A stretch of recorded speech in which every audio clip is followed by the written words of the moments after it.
more than parents, I think teachers have a better eye to understand if the child is having any difficulty. Because, of course, the parents would be in denial of a lot of difficulties, because of which the intervention gets delayed. So, most of the time, what I have observed also, the teachers are the ones who bring it to the notice about the signs and symptoms which they see in the children to the parents, and parents then, after a long time of observation, and when the teachers try to push them that, please get the child evaluated, only then would they go and get the evaluations done. Because a lot of times parents feel that they would outgrow by age.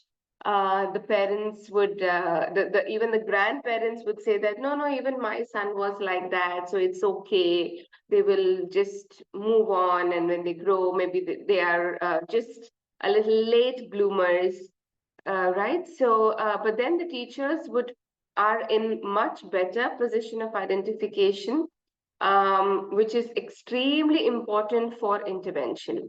Now, sooner the intervention, the faster you can see the changes. So, in a child's life, it's very important. Every day is important, right? So, if the identification is probably at the age of 3 to 3 years, the intervention will be much stronger. And what you would see probably if the child goes for an intervention at the age of 6 and 7, the changes you would see across 4 or 5 months of intervention. If the child is identified earlier at about 2 years or 3 years, you can see the same results in the span of 1 month of intervention. So that's why and as the age goes on, the gap goes on getting much larger. So that's the importance of early identification. These are the topics that I would be covering today. We would start with milestones because these are the most important indicators of a lot of childhood related disorders and delays. Okay. At times, you might see that there is a normal delay, which is there is about 5, 6 months of uh, gap in the developmental age and the mental age of the chronological age of the child. But then at times the delay is much more than a small period of time. So you may see that the delay is in multiple areas as well. So you may see there is motor delay, there is play skills delay, there is speech delay. So when there is mixture of many delays, then it indicates that there is something more than just normal developmental delays. Okay, so milestone is a great indicator for early identification. Just to understand, developmental milestones are, they are a set of functional skills or age-specific skills which children are supposed to meet at every month of their life in the beginning, or eventually every year.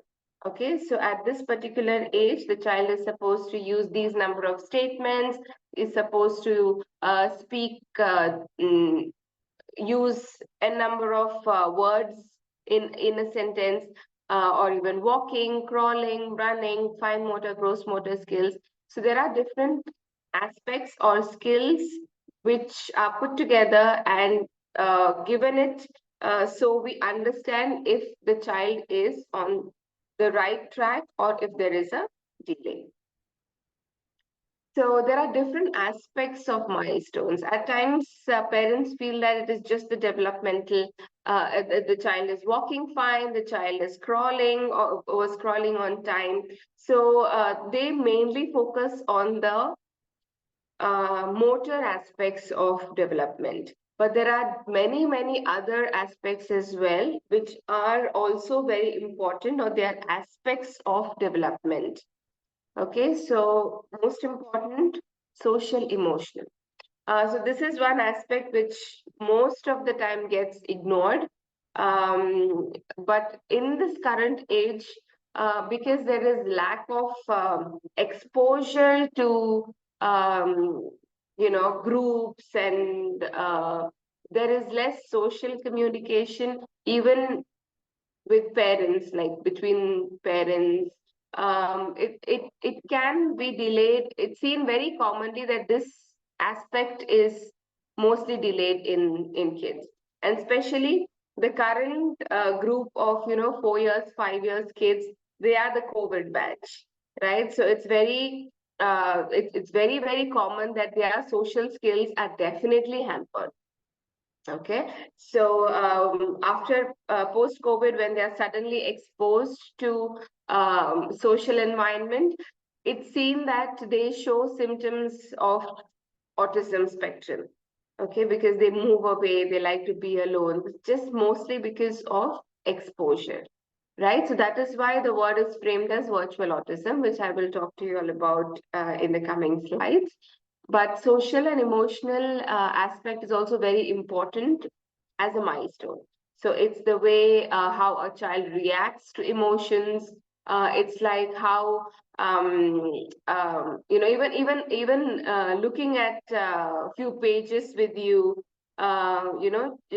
storybooks, and if somebody is sad, what is the reaction of the child? The child, a lot of times kids go to the parents and try to pacify them. So even these aspects are extremely important for development. It is not just speech and motor skills. Yeah. Imitation, again, extremely important indicator of a lot of childhood related disorders. Language and communication. It's about how a child expresses their needs, shares what they are feeling. So at every age, it's not only the use of verbal language. So when the child is much younger, the other gestures are also indicators of language and communication milestones. Okay, so even pointing fingers, waving at people, all these aspects come under language and communication, which I'll deal with you all later in a little more detail. Cognitive. This is the way children are able to solve problems. If you give them some puzzles, are they able to manage or walk through it? Or if they have some physical hazards, how are they going to deal with it? So if there is pit, are they going to jump, or are they going to move on it, or are they going to put their leg inside the pit? Right? So there are different ways in which children develop the cognitive aspects as well. Then we have the physical development, which everybody understands, the gross motor and the fine motor skills. There is play skills as well, which again gets a lot of neglect. There's visual and sensation as well. So at every age, it's important to understand that, is the child able to visually accommodate or understand what you're trying to say. So maybe it is like catching attention, visual attention. It may be interested in looking at billboards, or any picture or visual stimulus that the child is getting. At times, you see that when the child has any kind of childhood related difficulty, the visual and sensory part gets also hampered. So they are not interested to observe a lot of things. They may be visually very much preoccupied by only one aspect, or only one object in around them. Sensation also, so they may be hyposensitive or hypersensitive. So sometimes with sound, they might be hypersensitive, so they really do not like loud sound, or they may be really hyposensitive. It's like even if they are bleeding, there is no emotion, so they are hypersensitive to pain, right? So you might see that these are the different aspects of development. This is just a normal picture of in what month or what age, what are the expectations that we have in children. right? So we'll talk about the play skills a little more because this is something that you will observe much more in your nursery settings. So so at times what happens is because of like I already mentioned, post-COVID time, we kind of have to give a little leeway and cannot be so strict with these age the play stages because again, like I said, when there is absolutely no exposure at all for 2 or 3 years of the child's life, and suddenly the child is coming into a group setting, you might see we have to start from the beginning, right? So it's okay. Observe the child for some time. Give it about 1, 2 months. If there is no delay or no difficulty, the child will catch up within 2 months for sure, right? So at the age usually when children reach nursery, probably if I'm looking at 2+, so there's something called as parallel play. That is, the child is playing on its own, but it is okay sitting next to another child alongside another child and playing its own game. It need not play with the other child, the same game that the other child is playing, but it should be sitting next to another child. So that's called as parallel play. By age 3 to 4, we expect the child to have kind of an interaction with other children during play. But again, not necessarily that the child has a cooperative play.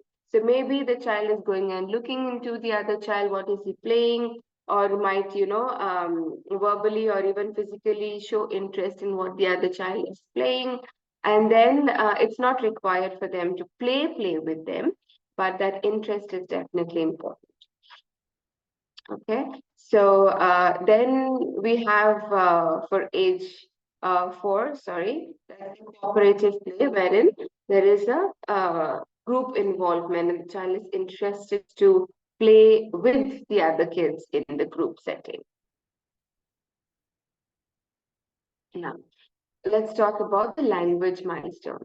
Now, I have given a little more importance to the language milestone because I feel this is play and language both are the areas which help any kind of identification. Okay, so when we talk about language, that's the area when even parents would be like, okay, fine, let's get evaluations done or let's get the intervention done.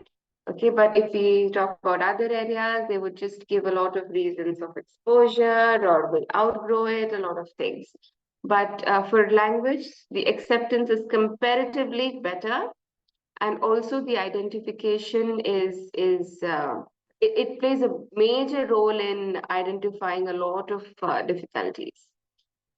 Okay, so language, it comprises of receptive, expressive language, and even the gestures, symbols, signs, so nonverbal actions as well. Um, Now, it's very important how the child learns a language, right? Because in the current environment, mostly both the parents are working and the children are with their nannies. The nannies may be of different language. So the exposure to imitating the language becomes very, very less. So that's why the language acquisition also gets a little delayed, right? So we have to observe and we have to understand the background of the child. So when the child starts coming to the nursery, that's why we suggest that you give it some time for the child to adapt. Give it about 2 or 3 months, uh, one term, observe the child for a term to see if this is a delay or it is lack of exposure.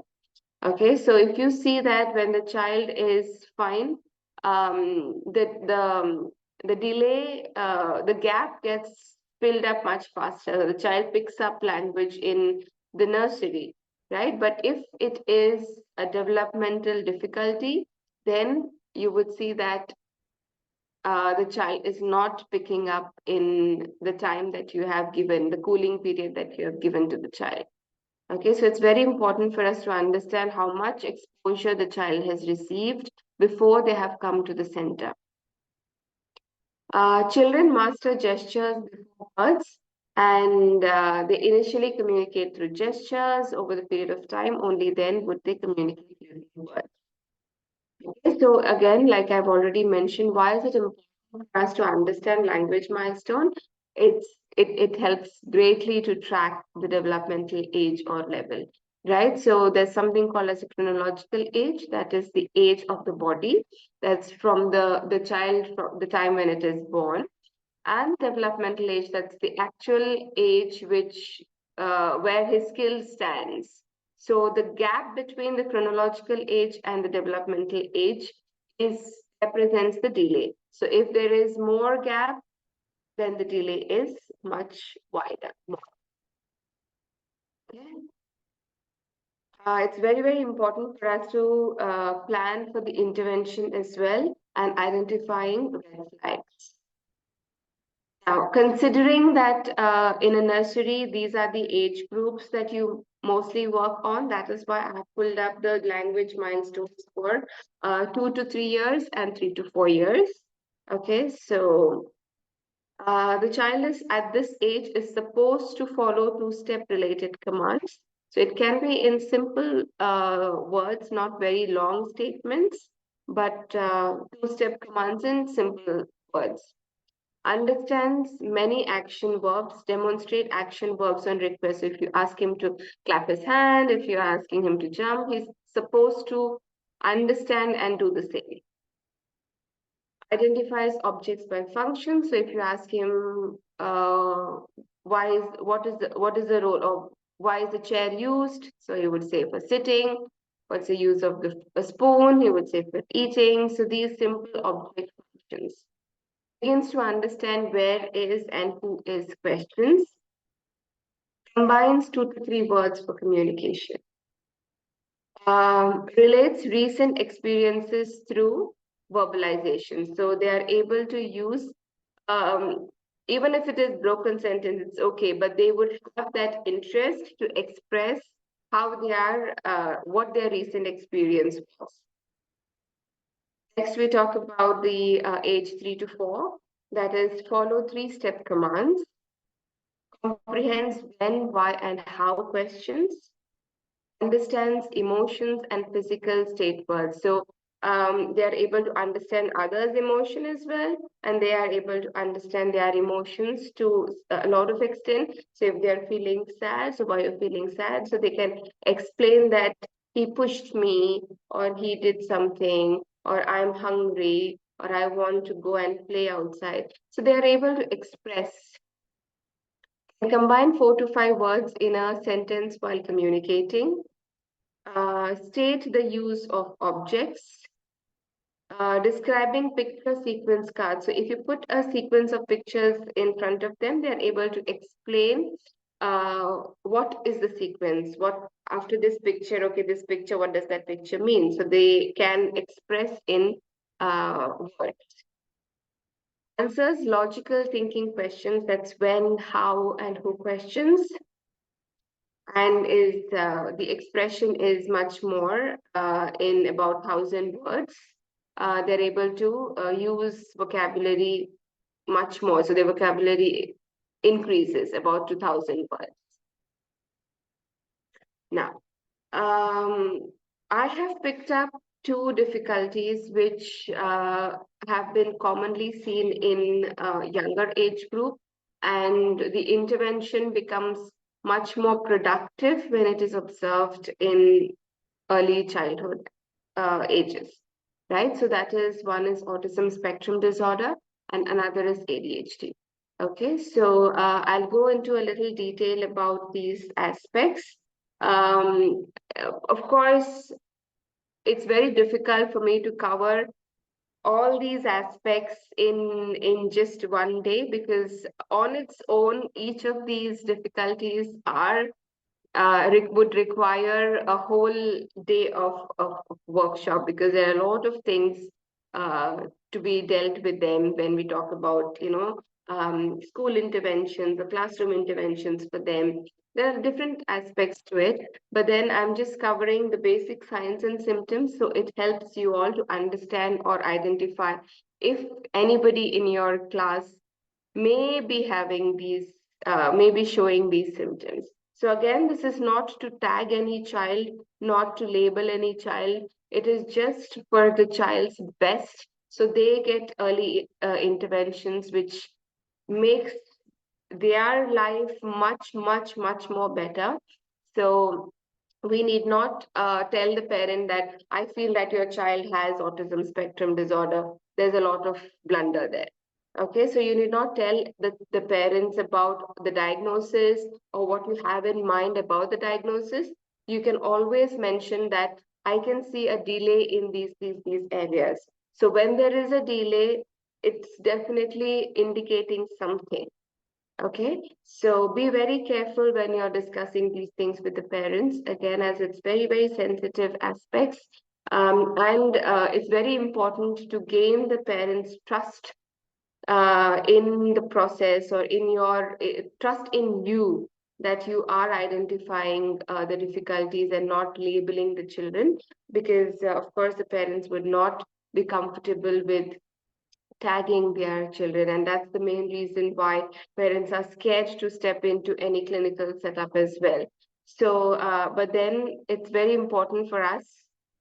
It's our duty to make the parents comfortable and bring it to their notice that it is not to label the child, but to give it the intervention it requires, which bridges the gap much faster than you understand it later on, and then you get into the therapies and assessments, and it is a lot of years are lost for the child. And I feel that at a younger age, every day is important. Every day the child is learning, right? And if the child is not able to learn, you just try, it's you who are depriving the child from learning something in a different setup. So it's really important to have the parents on board with us for planning the interventions. Just be careful, do not use the words like autism or ADHD. Just tell them about the signs that you're observing.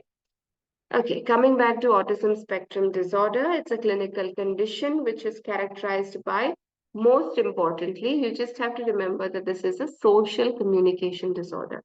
Okay, so what do you mean by social communication disorder? So, any aspect in a human's life which is required for communication is hampered in these children. Okay, so it may be eye contact, it may be language, it may be understanding the theory of mind. So, what is theory of mind? It's a concept that is used for ASD people. That is, now, for example, theory of mind is my understanding of what the other person is thinking. Okay, so even without the person verbalizing what he is feeling and thinking, it's my understanding. Now, for example, if I push somebody, I understand what he is going through. Oh, he is hurt. He's feeling too bad about me. He's thinking that I'm a bad person. So, this is a theory of mind where I am able to understand what is going on in other person's mind. But for children with ASD, this is not observed. So, the theory of mind is very, very important for anybody to communicate. If I understand what the other person is thinking and feeling, only then I can be a good communicator, right? So, that is when we choose the words when we are talking, we do not want to hurt others. We put it very politely. So that is important part of communication. When the theory of mind is intact or developed, it makes communication much more easier. Okay, so children with ASD, they do not understand what the other person is thinking or feeling. Right. So that is also again part of communication. The other aspects are restricted interest. So you might see that they are interested in only one particular activity, not everything. Or even you will see that they have repeated behavior. So you might see them hand flapping or rocking or head banging. There are different areas or signs and symptoms of autism spectrum. So these are the possible signs and symptoms of children with autism. So you might see there is a very unusual speech pattern. So even if the speech is kind of, they are using words, the youth, you may not understand what they are saying. They may use jargons, they may use a different tone of speaking, they may use repeated words when they are talking, right? So the language is, you cannot comprehend. It may be their own production of words, right? So which the children cannot understand, which others cannot understand, right? So there is very limited social interaction. So they reject being or playing with others. There is a bodily self-stimulatory behavior. This is that suddenly you might see that they might start getting up and jumping. You might see that they might be on the floor and spinning. So there is a lot of self-stimulatory behavior. Okay, so there is definitely speech delay.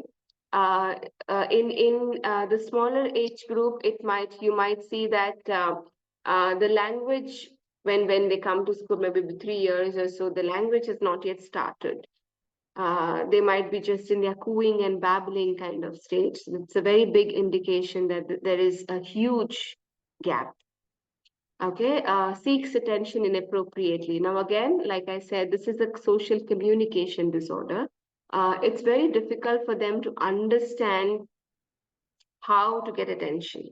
So they might just start screaming, they might start hitting themselves uh, to just seek attention. Object preoccupation. Now, even in object preoccupation, it's observed that, for example, if a child is playing with the car, right? Usually, children would roll it and they would move on the wall, and they would use the toy um, uh, how it is supposed to be used. But children with ASD, you would see that they would be preoccupied in one part of that object. So you might see they're just spinning the wheels, or they are just obsessed with the color. So you might see that they are picking up objects which are only black color or only red color. So, and anything that is um, of their interested color, they would just go so close. They would keep their eyes really close because they get a lot of sensory satisfaction with it. Okay, so these are all sensory related issues. Echolalic speech. So when you talk, they would repeat what you are saying. So you would observe that. Restricted social reciprocity. So if somebody is coming and saying, "Hi, good morning," they would just get into their shell. They would not react like that. They would not respond as required. They would not come and say, "Hi, good morning, how are you doing?" So social reciprocity is restricted. Restricted interest. So they would be interested in few tasks. So for example, some children are seen that they are constantly obsessed with coloring. They're constantly just coloring. They are not interested in what is happening otherwise. You give them what they want, they're just constantly doing it. There is no full stop to what they have started. It's very difficult for them to shift the activities as well. So if they like something, they're constantly doing it, obsessively doing it. Okay, so a lot of times it's also observed that children with autism also have obsessive compulsive disorder. So you might see that when they are writing, this is for the older age group. I'm just sharing this information. The older age group, you might see if we have seen a lot of kids, they write, and if there's something wrong or they don't like how it has been written, either they would erase to a level that the pages are torn, so they don't like to strike out. They like to it just has to be clean. Okay, so so a lot of other disorders are also, the symptoms are seen in ASD as well. So you might see they are obsessed with perfection. So at times also this is another symptom which is seen in the younger age group, that they have the habit of keeping things in the line. So you might see they're just keeping the blocks, not how the blocks are to be kept, but it's just in a sequence. Okay, so the use of objects is not the way it is ideally used. It's used according to their interest. Difficulty in initiating and sustaining conversations, of course, it's a major gap that they would have. Difficulty developing meaningful friendship. This is again in the later stages as well. Routines and rituals are inflexible. It's very difficult for them to change their routine. If even when there is a change in the class, or if the change in the eating place, it's very difficult for them to get adjusted. You might see children screaming when there is a change like this.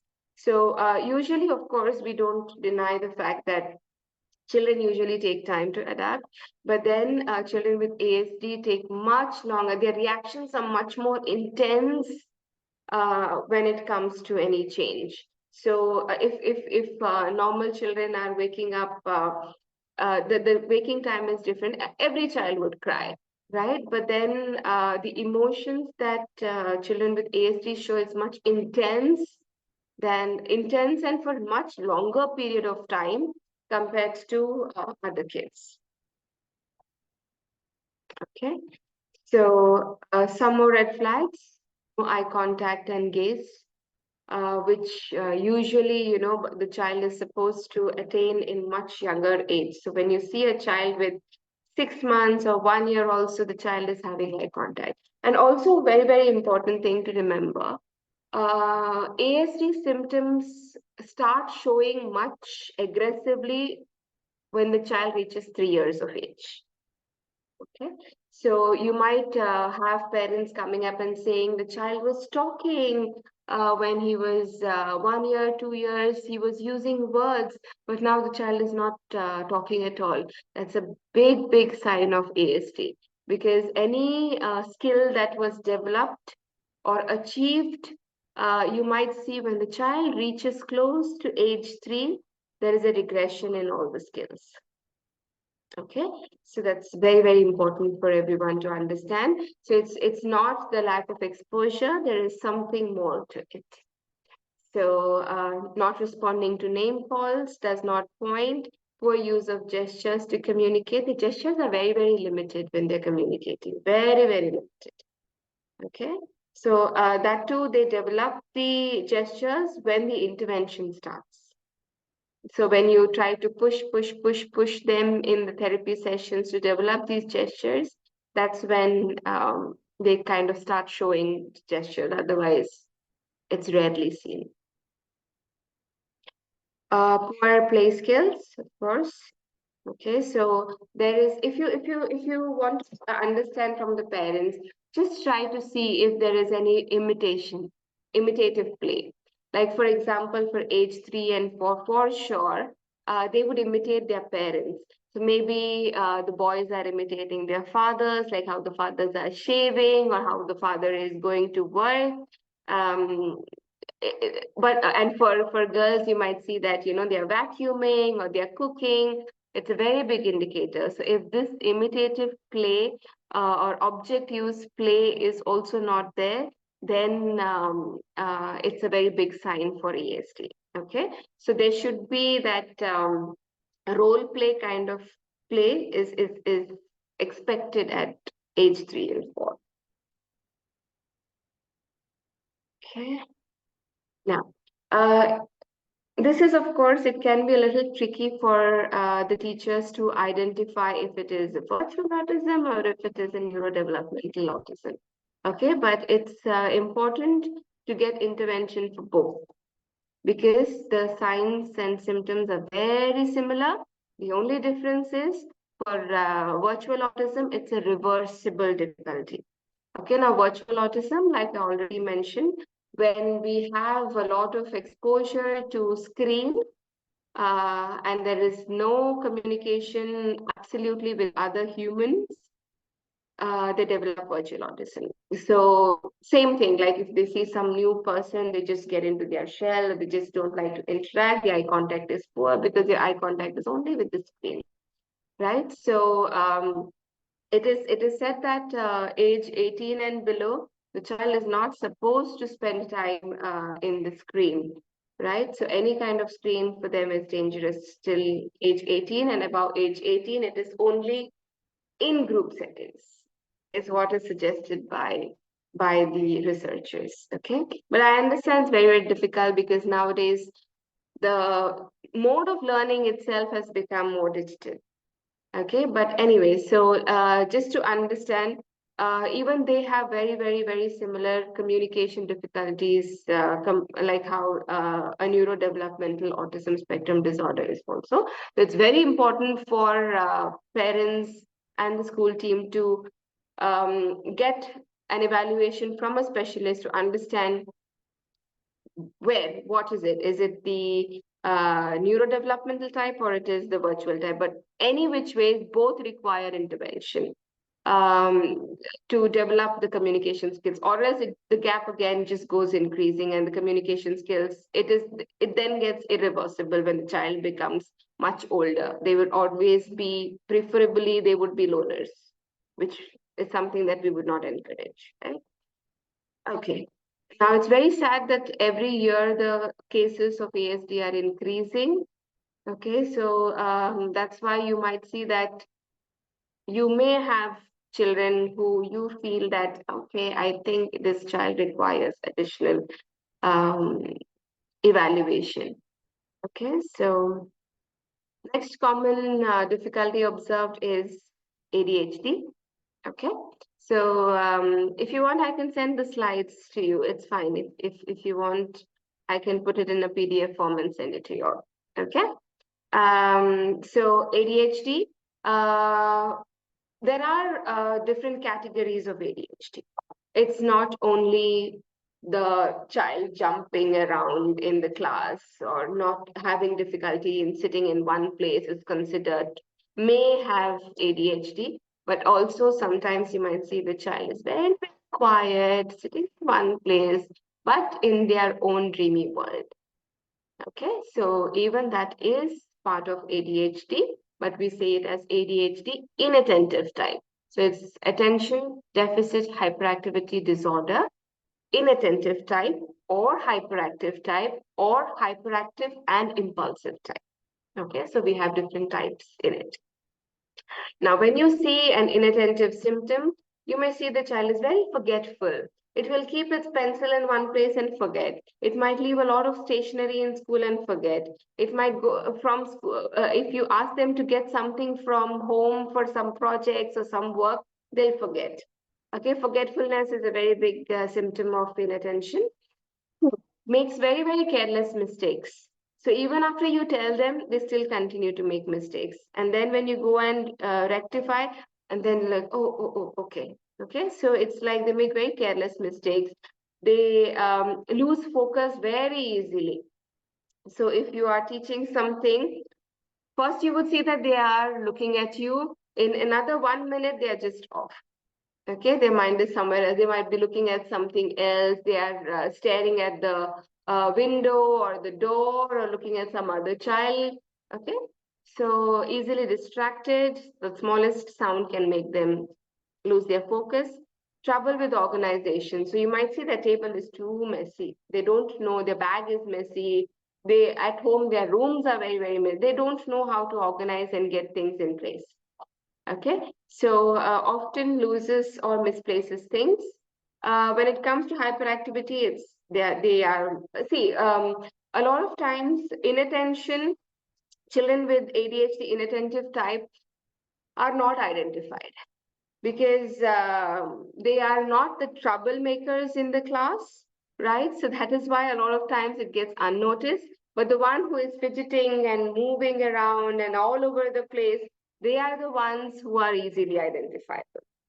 So it's very important for us to see if the child is having inattention as well, because children with inattention may eventually develop learning difficulties. It's not because inattention or ADHD directly is affecting learning problem, but then it's just because of lack of attention, there's a lot of gap in learning. Now, if the child is in grade one and does not understand and was not able to focus when they were in KG1, they don't know the concepts. That's how the gap goes on increasing. And what do you expect when the child is in grade three? When the grade when KG1 concept itself is not clear because the child was not paying attention, was not able to pay attention. So how do you expect that the child can do a grade four syllabus, right? So that's how the gap starts increasing. That's how it looks like learning difficulty. Okay, when the child's learning is much lesser than what his age is. So that's the difficulty when inattention is unidentified. It can get into the category of learning difficulty later. Okay, so it often these people, children with hyperactivity, you would see that they talk a lot or they interrupt people when they're talking. They can't wait for their turn. They're just barging into the line. Very difficult to wait for their turn. Acts without thinking. So they might just impulsively push somebody without thinking that what his reactions will do to the other person, right? So also they are very inconsistent performers. Some activities you see that they're doing extremely well, and some they're like you're feeling that they're not performing optimum. So this is because it's not their area of interest. So if it is a task that is interesting to them, they are overly focused. They're hyper focused in it, which is again an indication of ADHD. Just an example that just came into my mind when ADHD. So there was one client of mine long back. She was a painter. She was diagnosed with adult ADHD. So there's nothing called as ADHD that's coming up in the adulthood. It is definitely since childhood. It just got noticed or unnoticed or whatever. So this person had ADHD, and she was so focused in a painting that the house caught fire and she didn't realize it. Okay, she was that hyper focused in painting. So you would see that they are in some tasks, they are too much into it, and then transition becomes a problem for them. They don't like to change that activity. So difficulty in transition. They often, you might see that they're just walking by, while they're walking, also they're just bumping into things. Or they're clumsy, they might just drop things a lot. So there is a lot of uh, clumsiness that we call it, but it's they are not careful watchers. They're just uh, they're just bumping themselves into a table or a chair, or just they'll trip just normally walking as well. So also emotional regulation is a major problem. They're not able to control their emotion. Their emotions are always very, very intense. Okay, so if they are if you see that if some child is troubling them, they get so angry that they might just start beating the child or pinching the child, or their emotions are very, very extreme. Or you might see that they're just on the floor and throwing tantrums if the parent is not giving them something. So of course these temper tantrums are there in children which who do not have ADHD as well, but I'm saying that their emotional regulation is much more, their emotions are much more intense than other temper tantrums. Okay, so it's very difficult for them to redirect and regulate their emotions once they are upset. So once they're upset for a long time, they're upset, and great extent they're upset. Okay, so these are some of the signs and symptoms of ADHD. Here we come to the end of the session. I'm open to questions. Anyone has any questions about whatever we have discussed? Like I said, it's very difficult to cover all the childhood related disorders in the short span of time. But I'm just giving you these indicators. So you see a speech delay, you see a motor delay, or you see any the child is not having eye contact or not able to respond to name call, then it is kind of an alarm to you that okay, I think we need a clinical evaluation done, or just bring it to the notice of parents. So that's why I just broadly put this up for you all to understand, what signs are something which makes your radar off. Any questions?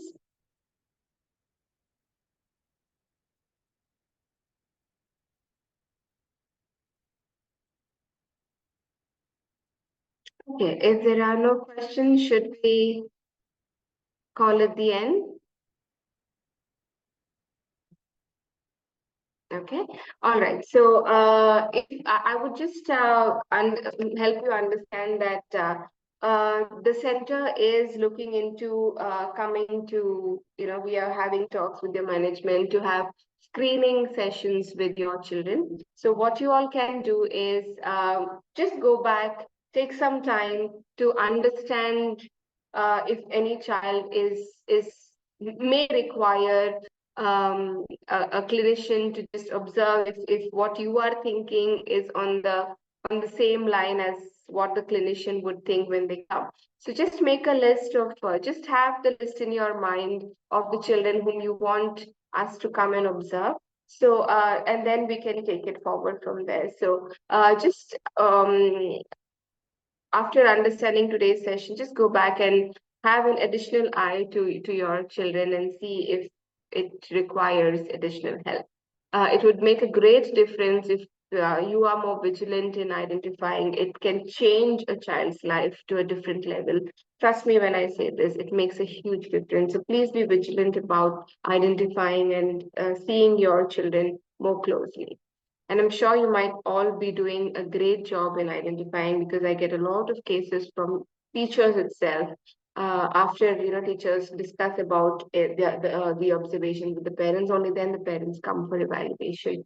So I know all of you teachers have an additional interest for the benefit of the child, and you're all doing probably really, really, really great. So thank you so much for it.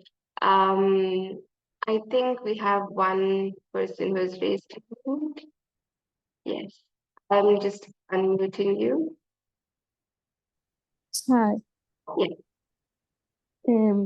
I have one question that when we already have like a kid, for example, and if like he bites or like something like that, like dangerous attitude in front of another kid, but at Mm, the same time, we need to keep them like a little far from the another kid because he can hurt them.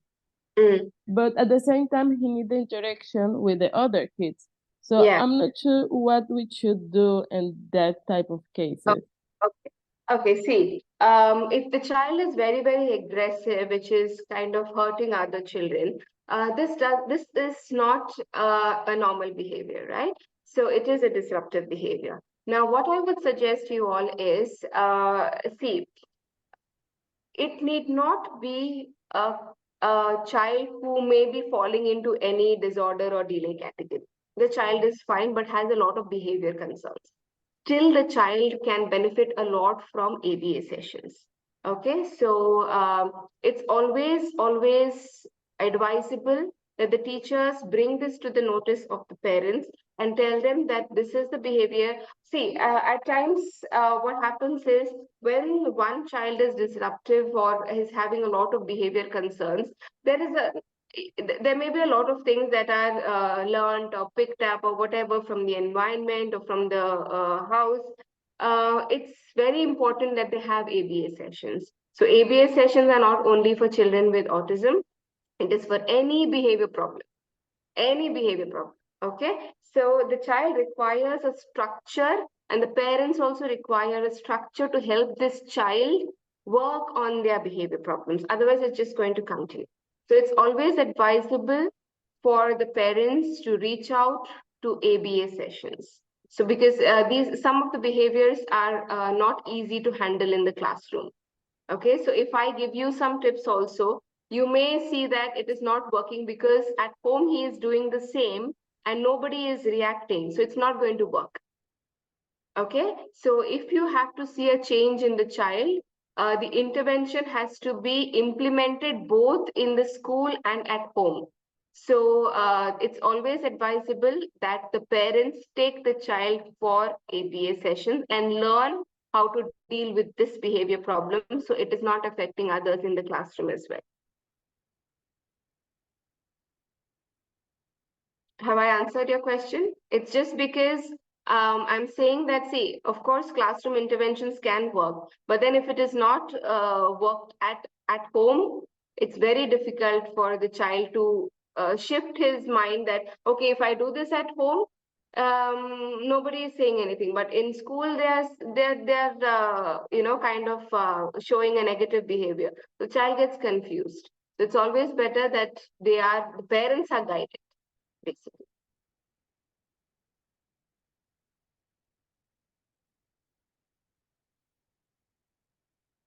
Anything else?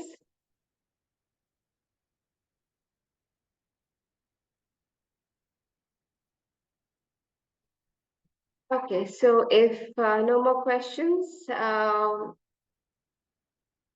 we close the session? Yeah? All right. Okay. Thank you so much for joining. For any queries, you can always get back to Nafsology. We're always there to help you identify and help the kids much better.